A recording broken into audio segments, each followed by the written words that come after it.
আসসালামু আলাইকুম সবাইকে। আমি সৈকত বলছি ইউএসএ নিউ জার্সি সিটি থেকে।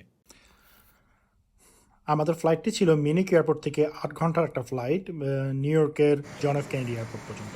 আলহামদুলিল্লাহ ফ্লাইটটা অনেক কমফোর্টেবল ছিল।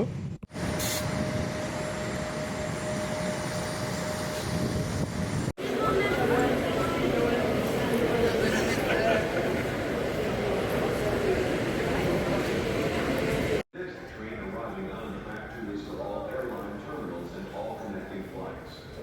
Please take your belongings, passenger pickup and drop-off. So এই পাথ ফাইন্ডারটা আমরা নিলাম।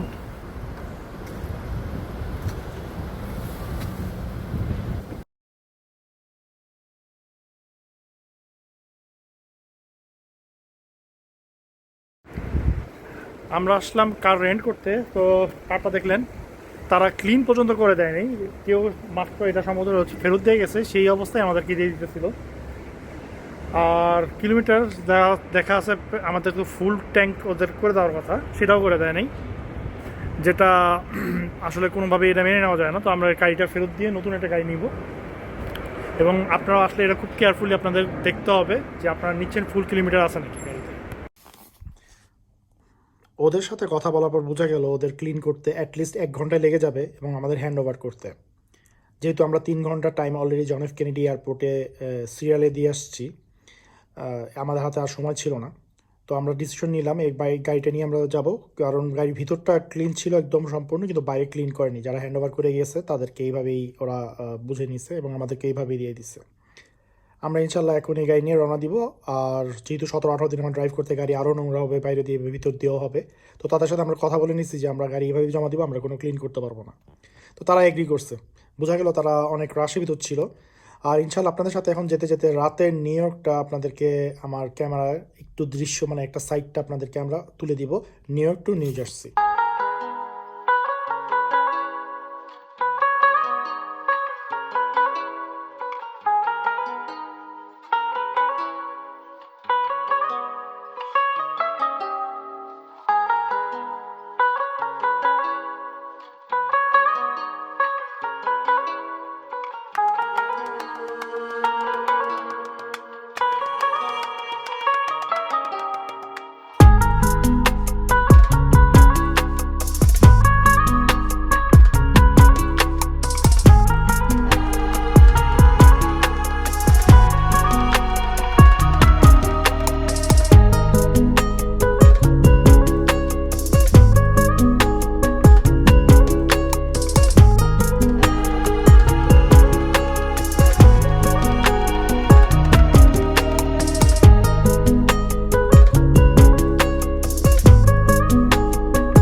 হোটেলে আসতে প্রায় 1 ঘন্টা লেগে গেল। 18 কিলোমিটার না 19 কিলোমিটার রাস্তা ছিল, হিউজ ট্রাফিক।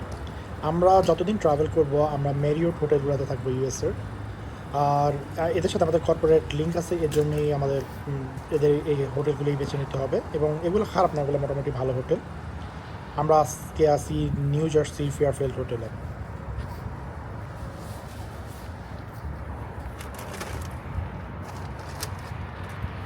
হোটেল থেকে ভিউ খুবই সুন্দর।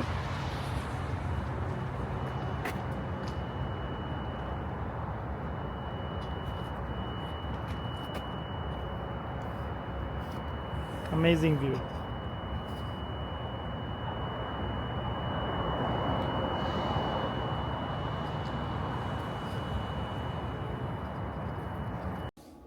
সো এটা হলো হোটেলের এন্ট্রান্স, এখান থেকে শুরু।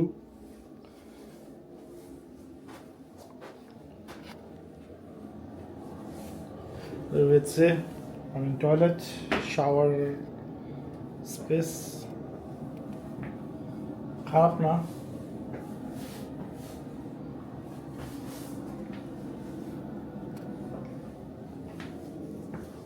But this room looks really wet. এই রুমটা এখানে কি আল্লাহ জানে।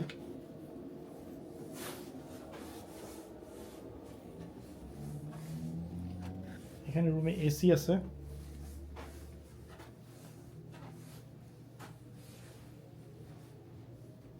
আর একটা বেড।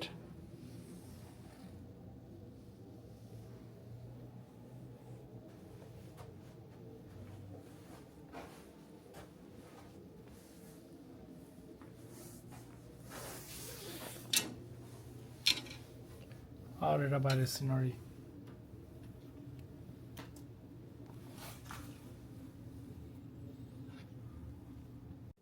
আবারও একটা অফিসিয়াল ট্রিপ নিয়ে আমরা ইউএসএতে আসছি। এবার বেশ কিছুদিন সময় থাকবো। আবার বলতে বাইরের ট্রিপ, বাট ইউএসএতে আমার ফার্স্ট টাইম। এবার ট্রিপটা হবে ইউএসএ কানাডা। অ্যাজ ইউজুয়াল আমি দিনের বেলা খুবই বিজি থাকি, তো এর কারণে আপনাদের সাথে আমি দিনের ডে ব্লগগুলো খুব কম শেয়ার করতে পারবো। তারপরেও এবার আমার উইকেন্ডে ফ্রি আছে, যেমন সানডেগুলোতে আমি ফ্রি থাকবো। তো সানডেতে আমি ইনশাআল্লাহ আপনাদের সাথে ডে ট্রিপ দিব। আপনাদেরকে যেসব জায়গা আমরা ভিজিট করি সেগুলো থেকে আপনাদের সাথে শেয়ার করার চেষ্টা করব। অনেকগুলি ছোটো ছোটো ব্লগ করে এবার স্প্লিট করব আমাদের এই ব্লগগুলা, কারণ একটা ব্লগে সব কিছু করতে গিয়ে ভিডিও এডিটে অনেক লেন্থি সময় লেগে যায়, আর এটা আসলে হয়ও না, আপলোডও দেওয়া হয় না। এরকম করে ব্লগ জমতে জমতে এত ব্লগ হয়েছে, এখন তো আর এডিট করার মতো আমার ইচ্ছাও নেই, আর করতেও পারবো না। তো এখন থেকে যেগুলি থাকবে আর কি, সেগুলো আপনাদের সাথে ছোট ছোট করে আমরা ব্লগে শেয়ার করব। আর এটা day view from my window. আমি বাই দ্য ওয়ে আমি এখন আছি নিউ জার্সি নর্থ ব্যারগেন এরিয়াতে। যে হোটেলটায় আছি সেই হোটেলটার নাম ফেয়ারফিল্ড। ওদের রিভিউ ভালো, বাট হোটেলটা অনেক পুরান মনে হইলো আর কি। ভিতরে বাইরে থেকে দেখে বোঝা যায় না, অনেক পুরাতন হোটেল। বাট আমার মনে হয় ইউএসএ সব কিছু অনেক পুরান even John F Kennedy airport আমার কাছে মনে হয়েছে যে এরা রিনোভেশন করে না অনেক দিন ধরে। আর পরিষ্কার পরিচ্ছন্ন তো একদমই না। যাক, ট্রাম্প আঙ্কেল শুনলে হয়তো একটু রাগ করতে পারে আমার উপরে, বাট ইটস ট্রু। মানে ইউরোপের বিভিন্ন ছোট ছোট দেশগুলোতে এয়ারপোর্টগুলোর থেকে অনেক বেশি অর্গানাইজড আর অনেক ক্লিন থাকে। আর এছাড়া মানুষজন তো দেখলাম খুব ফ্রেন্ডলি, বাট আপনাদের অনেক কিছু ব্যাপারে অনেক খেয়াল রাখতে হবে। যেমন আমাদের অফিস থেকে আমাদের যে রেন্টের কারটা বুক করা হয়েছিল, আমরা এসে দেখি আমাদের ওই রেন্টাল কার ওরা আমাকে দিচ্ছে না, ওরা আমাদেরকে অন্য একটা দিতেছে। বাট আমাদের কাছে হিউজ জিনিস থাকার কারণে আমাদের বড় গাড়ি দরকার ছিল। তো শেষ পর্যন্ত আমরা ওটা নিয়েছি, বাট নেগোশিয়েট করতে হয়েছে কথা বলে। বাট এটা কেন করতে হবে? যেটা বুক দেওয়া হয়েছে, যেটা পেইড করা হয়েছে, আমার তো ওটাই পাওয়ার কথা। তারপর গাড়িটা দিছে, সেটা আবার পরিষ্কার ছিল না। আওয়ার্স ট্রাভেল করে আসবেন, তারপর আপনাকে ইমিগ্রেশনের সময় লাগবে। এখানে ইমিগ্রেশনে হিউজ লাইন, আর ওদের কাউন্টার মাত্র 3টা 4টা খোলা থাকে, আর একসাথে 4-5টা প্লেন ল্যান্ড করার পরে এদের যে কী অবস্থা হয়। প্রায় 500 পিপল এখানে ছিল লাইনে, 4টা counter open. They are asking so many questions on counter as well. But আমাদেরকেও এরকমভাবে আটকায় নাই, কারণ আমাদের সব কিছু ওদের কাছে আগে থেকে ছিল। বাট ওই যে কিউতে আপনাকে দাঁড়াতে হবে। আপনার এখানে কোনো বিজনেস ক্লাস বা আপনার ইকোনমিক ক্লাসের কোনো আলাদা জোন নাই, সবাই একই জোনে। আর শুধু ইউএস পাসপোর্ট যারা হোল্ডার তাদের জোনটা আলাদা ছিল, তাদের আলাদা কিউ ছিল। ওটাও কম ছোটো ছিল না, ওটা অনেক বড়ই ছিল, বাট তুলনামূলকভাবে আমাদের থেকে অবশ্যই অনেক কম। আর তারপর যা বলবো, ট্রাফিকের যে অবস্থা, এটা নিউ ইয়র্ক সিটি থেকে বের হয়ে আসার পর খুব একটা ছিল না, বাট নিউ ইয়র্ক সিটিতে হিউজ ট্রাফিক, এবং এটা টাইমের উপর ডিপেন্ড করে আপনার কখন ল্যান্ড করতেছেন। এখন যাব ব্রেকফাস্টে, তারপর আমাদের আজকেই কাজ শুরু করতে হবে, আজকে স্যাটারডে, বাট আমরা স্টিল আজকে কাজ করবো, যেহেতু আমাদের অনেক শর্ট টাইমের জন্য আমরা আসছি। শর্ট টাইম মানে even 16 days is not enough. আমরা যে কাজে আসছি সেটা আরও অনেক দিন লাগার কথা, আমাদের একটু তাড়াহুড়ো করে করতে হবে, শুধু সানডেটা আমরা ফ্রি। তো সাথে থাকুন, আমাদের ব্লগটা আমরা এখানেই শুরু করতেছি, সবার সাথে শেয়ার করবো ইনশাল্লাহ। তো প্রথম দিন কাজ শেষ করতে করতে প্রায় 4টা বেজে গেছে, কিন্তু এখন পর্যন্ত আমাদের সূর্য আছে, খুবই লাকিলি আমরা দিনের আলো থাকতে থাকতে বেরোতে পারবো। সকালে ব্রেকফাস্টের টেবিলে নিয়ে গিয়ে আসলে দেখার মতন কিছুই ছিল না, খুবই ডিসঅ্যাপয়েন্টেড হয়েছি, কারণ এরা আমি শুনছিলাম এর আগে ওদের ব্রেকফাস্ট টেবিলটা খুব সুন্দর থাকে না, মানে খুব কম আইটেম থাকে, শুধু ওদের অ্যাজ ইউজুয়াল প্যানকেকস, ডিম, আর কি থাকে ওদের যে ব্রেড থাকে কিছু, বিভিন্ন টাইপের কর্নফ্লেক্স, আর খালি সুইটস মানে ফলটল বা ইয়োগurt এগুলোই থাকে, এদের কোনো এক্সেপশন নাই। ইউরোপে যেরকম যে কোনো ছোটো হোটেলগুলোতে অনেক সুন্দরভাবে থাকে, মানে সুন্দরভাবে থাকে বলতে বলতে হিউজ আইটেম থাকে আপনার জন্য, একটা বুফে যেগুলো অরিজিনাল বুফে বলা হয় সেরকম। এখানে খুবই ডিসঅ্যাপয়েন্টেড, আসলে খুবই কম। ইভেন এদের কফি মেশিন নাই, এরা ফ্লাক্সে করে কফি রাখছে, ব্ল্যাক কফি, পাশে দুধ আছে, কেউ দুধ নিয়ে নিবে, সুগার থাকলে সুগার নিবে, বাট এক্সেপশনাল কোনো কফি মেশিন নেই এদের। আপনি কাপুচিনো অথবা লাতি মাক্কিয়াতো অর্ডার করবেন, সেটা কোনো অপশন নাই। তবে এরা আপনি যদি লাতি মাক্কিয়াতো বলেন, এরা অন্যভাবে কী জানি বানায় দেয়, ফেনা টেনা দিয়ে। যাই হোক, খুব একটা হ্যাপি হতে পারিনি ব্রেকফাস্ট নিয়ে, তো আপনাদের সাথে শেয়ার করবো আরও, যেহেতু 2-3 এখানে আছি।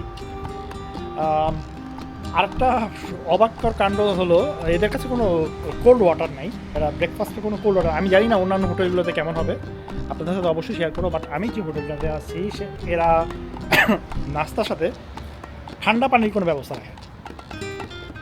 আপনাকে হট ওয়াটার নিতে হবে, কফি, জুস, অনেক টাইপের জুস আছে, আপনি জুস নিতে পারেন, বাট পানি নেই, পানি আপনাকে কিনে নিতে হবে। একটা ফালতু জিনিস, যদিও আমার কাছে পানি কিনা ছিল, আমার রুমে পানি ছিল, আর গরম পানিটাকে পর ঠান্ডা বানায় আমি আমার ওষুধ খেতে হয় সকালে, তো ওষুধটা খাইলাম। এটা ছিল আমার প্রথম দিনের এক্সপিরিয়েন্স। আপনাদের সাথে দ্বিতীয় দিনের এক্সপিরিয়েন্সটা শেয়ার করতে পারবো ইনশাল্লাহ ভালোভাবে, কারণ সেটা রবিবার থাকবে, আর রবিবার আমরা কাজ করবো না, রবিবার শুধু ঘোরাঘুরি। তো সাথে থাকুন, আল্লাহ হাফেজ, ভালো থাকবেন।